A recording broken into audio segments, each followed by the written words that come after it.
Joining Prime Minister Ardern on the stage, please welcome entrepreneur and media personality Gichuru, UNICEF Executive Director Henrietta Fore, and founder of Haque, Suraiya. Good morning. Are we feeling inspired? Yes? They're obliged when you say it. No, I'm particularly inspired. We have an incredible panel with us. Let me start with some African words of wisdom. There's a proverb that goes, "The leopard is chasing us, and you are asking me, is it male or is it female?" And the fact is, the world has been focusing on the wrong things. And you remind us it's about children and it's about families. Ladies and gentlemen, I've had a 20-year career in the media. I've had 5 children. And when I had my first child, I was working 8 to 10, and they said, you cannot go home and breastfeed. My milk was literally dripping at the office. And these are some of the realities that many women face.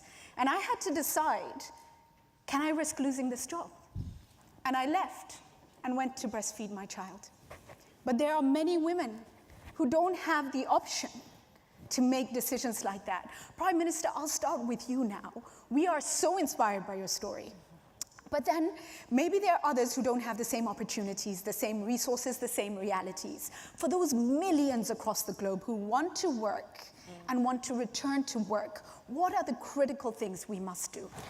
And thank you for putting in that caveat, because anytime anyone says remarks on the fact that I'm the second leader in the world to have had a child in office, I'm reminded that I'm lucky. I have an incredible support network around me.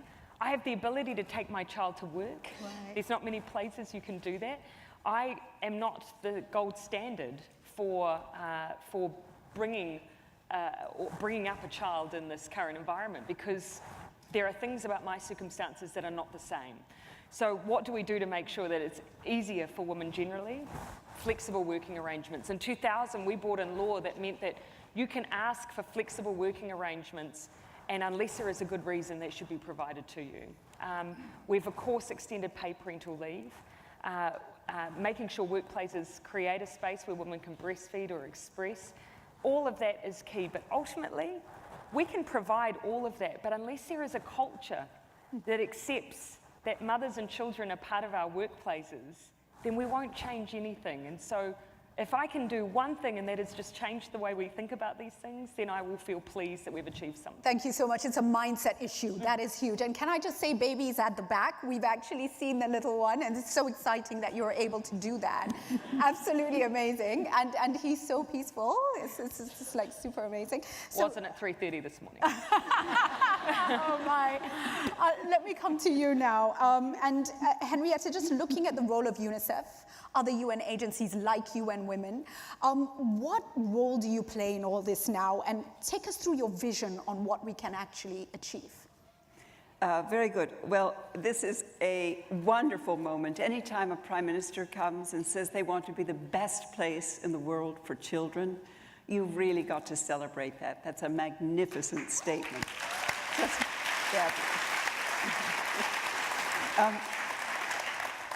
So at UNICEF and at the UN, we really want to change. We want to rethink, redesign the workplace of the future. We know that if there is a chance for a baby to have a bonding experience with their parents, with their caregivers, it will change their lives. It will make them healthier. It will make everything about their life start off better. To your point, it is extremely important. So those early days are so important to all of us. The science is very compelling behind cause and effect. So it shows that secure bonding between young children and primary health givers is the bedrock of child development. It's a one-in-a-lifetime opportunity because there is a rapidly growing brain inside of the baby, and it has a lifelong impact. Tragically, 40% of children under the age of 5 are in low and middle income countries, some 250 million in all, who may never get a chance to fulfill your potential, and it is because they're held back by poverty, by poor health, by nutrition, and a lack of early stimulation. And of course, most parents want to be the best possible caregivers, but many have no choice. It's the long hours, it's the need to earn an income, and so they miss out not only on the early years, but also on the major milestones in a child's life. And that's why we're calling on all of our partners to redesign the workplace of the future, to enable parents to give children their best possible start in life. Policies such as paid parental leave, breastfeeding breaks for working mothers, access to affordable quality health care, child support subsidies for disadvantaged families. We know that parents need not just to spend time with their children, but they also need support to help the children thrive. So we're envisioning 4 shifts. The first is a shift from maternal leave to parental leave, recognizing that support for all caregivers is essential for a child's health and development. At UNICEF, we've launched a program, Super Dads. It's a campaign that emphasizes the vital importance that fathers play. Second, a shift from changes in infrastructure to an investment in people. Breastfeeding rooms and the upgrades in physical environments are an absolute necessity, but parents urgently need more skills and more opportunities to balance work and family life. And third, a shift from individual responsibility to shared responsibility. Children's health and development rest not only on the shoulders of parents and caregivers. Employers, too, have a role, and they have to play a role to keep families strong. And the fourth is a shift from reducing parental stress to improving family well-being. With family-friendly policies in place, we can do both, leading to more positive outcomes for children and young people, but also a happier, more productive workplace. Thank you so much. So we want to change the work environment. That's our goal. That's our vision. And I love that we're on change now, and there's somebody here who's already effecting incredible change at grassroots level in Bangladesh. Suraiya has 15,000 young ones under her care in 6 daycare centers across companies in Bangladesh. Can we just give her a round of applause for that? And ladies and gentlemen, can I say this was not easy? Nobody thought this was important. Nobody was interested, but Suraiya went ahead and did this. Tell us why, Suraiya. What inspired you? We provide childcare for the garments worker. And one day, a woman came to me looking for a job. I could provide her a job in a garments factory, but I couldn't provide her daughters to stay a safe place where just a daughter can stay while she is working. And I think women don't have to compromise with their economic empowerment with children. They can have both. And she was a single mother. And the child has got all the right to stay with her parents. And recently, UNICEF has done a survey, and we found that 97% of the garments worker had to give up their job for 2 years just to give birth to the child. Right. They couldn't return to work for 2 years. Yes, and 2 years she lost her income. Right. The economic independence. Thank you. That's so critical. And I think, sometimes you think some of these things are seen as women's issues, and in many ways they are, and that's why they've been kept on the back burner for so very long. But actually, even a lot of men are losing out on being able to, connect with their family. So Super Dads is so important. Let me come to legislation now. And your thoughts, Prime Minister, on the key things. You've talked us through some of them. You're meeting with many world leaders over the next few days here in New York.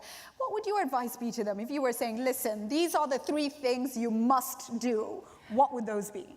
As you might have heard from my remarks, I'm less inclined to lecture others, particularly when we've got our own standards. Advise them then. Well, we've got to get our own house in order, and you know, poverty is a relative measure, but we still have it. Yep. We still have it in New Zealand, and so what we want to do is try and take the politics out of some of these discussions. Okay. So legislating to have indicators and targets for child poverty, which actually means obviously family poverty and family security, so that when I go, because we all go in politics, it's the nature of the beast, it's cyclical. When I go, it will continue on, that there will be an obligation on future governments to say, this is how it looks in New Zealand, now hold us to account.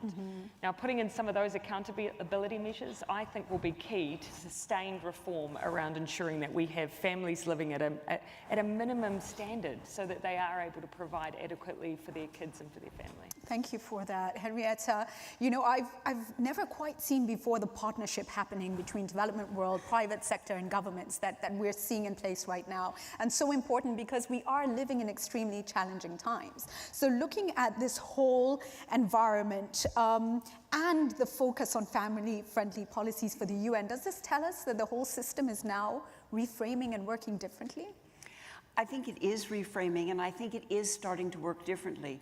The important part is that we all implement.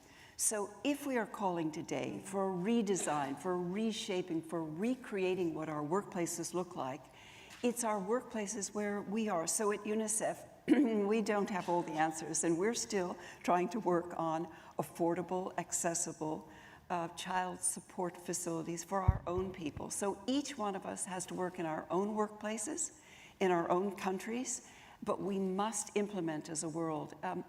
I think what we are finding is that we're learning a lot of things from each other. So Microsoft just recently announced that suppliers in the United States would be required to offer at least 12 weeks of paid parental leave to their employees. They are now requiring that US suppliers provide workers with paid time off if they want to do business with Microsoft. Right. So that sends the message that even if it costs a little bit more, it is a very good return on investment for a corporation to make. And if you think about that in each one of our lives, what we are doing, then all of a sudden this whole movement will take flight. We will really strengthen it. We all have to implement in just the smallest and the largest ways that we can. Thank you. Yes. I mean, this is about child well-being, of course, but it's also about women's health. Yes. Women have to recover from childbirth. Yes. And so, you know, I see these things as actually about minimum standards. Right. And using supplier chains and affecting change through systems. Let me come to partnerships now, Suraiya. Actually, the garments industry in Bangladesh has come a long way. So a lot of good things has done, and the best, world best green factory is in Bangladesh. But if the business community, UN, and NGOs are working together, only then we can change little bit. And the business community will have to have their engagement, their full commitment, and mindset. Right. And then we can have a real family-friendly environment, working environment in garment sector. Right, so partnerships absolutely critical. Critical. You know, they say a single bracelet does not jingle. So when we are all working together, then it makes the difference. Also, like, you know, garments factory owner. There is a lot of family-friendly laws in Bangladesh. Good law, I should say, but it's not implemented. The implement is, and sustainable implement is absolutely necessary. And this is a challenge, implementation. Yes. As we come to final comments now, let's focus on implementation at all levels. We have many people from different sectors in this room, and we have millions others watching on live stream. What would each of you advise them in terms of where they are? What can you do? Can you inspire? Without lecturing, we won't lecture, but can we inspire? Can we share words of wisdom? How can we all be part of this fight and this journey, this effort to ensure that our mindsets do shift And we do appreciate the importance of family-friendly environments. And Suraiya, I'll start with you. I'll say because in Bangladesh, the women are, and also the children are not, majority times, not look up to the equal like men, and just the women. And I will say that open your mind. The children are our future. And if we can look after, if we don't look after their children, then we are blocking our future, I should say. Thank you so much. Look after the children. Don't block the future by neglecting them. Thank you so much. Henrietta, please, your thoughts. So at UNICEF, we have a child's footprint so that you can look at your companies or your country or your workplace so that you can see if you have child-friendly policies. It is extremely important to look at this from a child's point of view and what could be a family-friendly solution. So think of it, think of a child's footprint, and we will accomplish great things. Wonderful. Thank you so much. You have the final word. I think, you know, a child's well-being is so inextricably linked with their family's well-being. And that came through so strongly when we started surveying kids. They started talking about just wanting time with their parents and with their loved ones. And they talked about wanting to take that pressure off them as well. Things like not asking whether they could learn a musical instrument or join a sports team because they knew it was too much on their mum and dad. So one of the things that I would say is just giving that financial security, and particularly focused on women. If we educate our girl child, our children, make sure that they have all of those opportunities, then there's a slight delay at the point at which they start their families. They have that chance of having that greater financial security. But then making sure that we're lifting minimum wages, that we're addressing the gender pay gap and pay equity issues, because our women tend to dominate those low-paid areas of work. Giving financial security to mothers and their families will inevitably flow on to benefits for children. And so I think that's a really key focus for us as well. Thank you so much. Thank you. Let's give them a rousing round of applause. Thank you all so much. You know, I'll just close this session by saying the most painful thing I ever heard in my work career were the words, if you want to make it in this career, your husband has become the father and mother of your children. That was my line manager. Nobody, ladies and gentlemen, has the right to take a mother away from her children, or a father, which is the norm as well, in very challenging work environments, away from their children. And we need corporates and private sector as partners in this journey. We need the development world. We also need governments, and we need all your voices contributing to start to create the shift, the appreciation for family, the appreciation for investment in time, in family. And ladies and gentlemen, we're using... Also, Yes, you know, I will say, every child has got a right to stay with their parents. There we go, and let's end there.